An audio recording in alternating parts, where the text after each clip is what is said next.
welcome to my channel. My name is Zen Jen, your meditation, mindfulness, spiritual wellness, holistic bestie, and I am so excited that you're here, even if I don't look like it because it is so early in the morning. But we're awake because of something very, very exciting. We are in San Jose, Costa Rica for a 3-day eventing horse competition. And when I said it was early, I meant it was early. So today is day 1, and I'm just gonna explain a little bit like how these things go because they're honestly new to me as well. Growing up, I horseback rode for 10 years and I competed as well, but I did the hunter jumper equitation circuit. So it's very different from eventing. And so I'm learning as I'm going along. And so I'm going to share with you what I've learned. Okay, so this competition is 3 days long. Day 1 is the jog, which I'll explain in a little bit.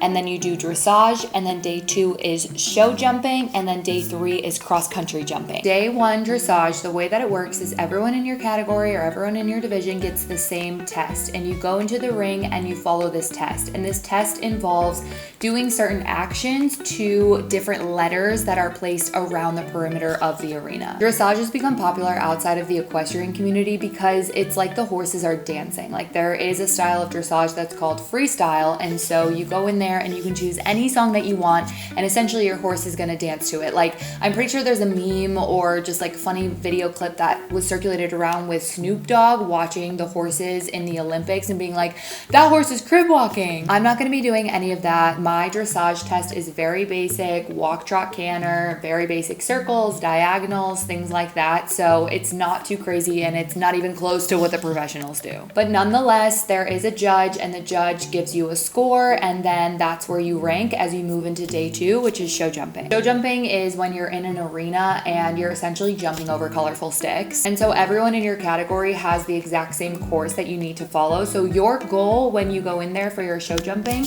is to make sure you stay on course and do it correctly, or else you will get eliminated, and also go as fast as you possibly can without getting any faults. You can get faults if your horse knocks a colorful stick down. We call them rails. So if your horse knocks the rail down, basically like knocks part of the jump off, then you will get 4 faults for that typically.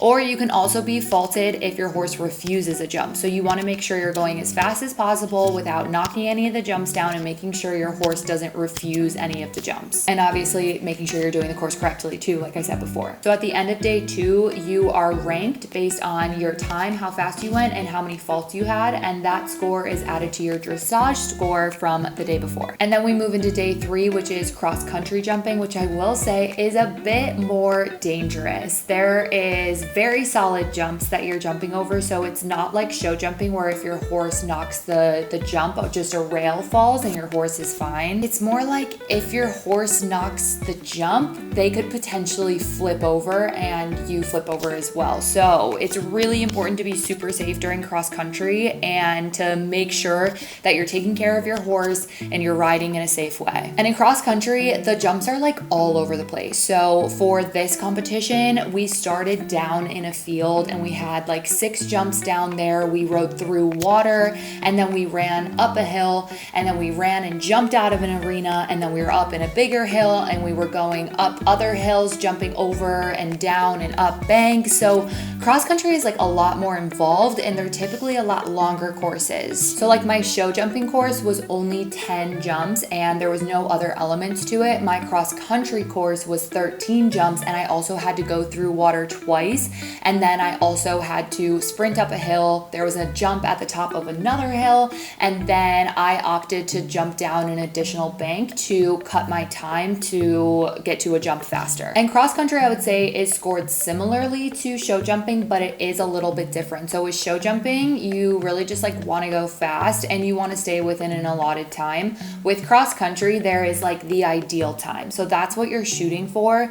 And there is a maximum time that you can be running around doing the course and a minimum time. And if you go above the maximum time or you come in below the minimum time, then you're going to be faulted, and those are called time faults. You will also be faulted if your horse refuses a jump, and then obviously in any of these 3 days, like if you fall off, you get eliminated. And also if your horse has 3 refusals throughout the entire cross country course, then you get eliminated as well. Honestly, there's a lot of rules and there's a lot to remember, and like I said, this discipline is still pretty new to me. Like I had pretty basic courses and they were straightforward, and it was pretty much the same same thing every single show.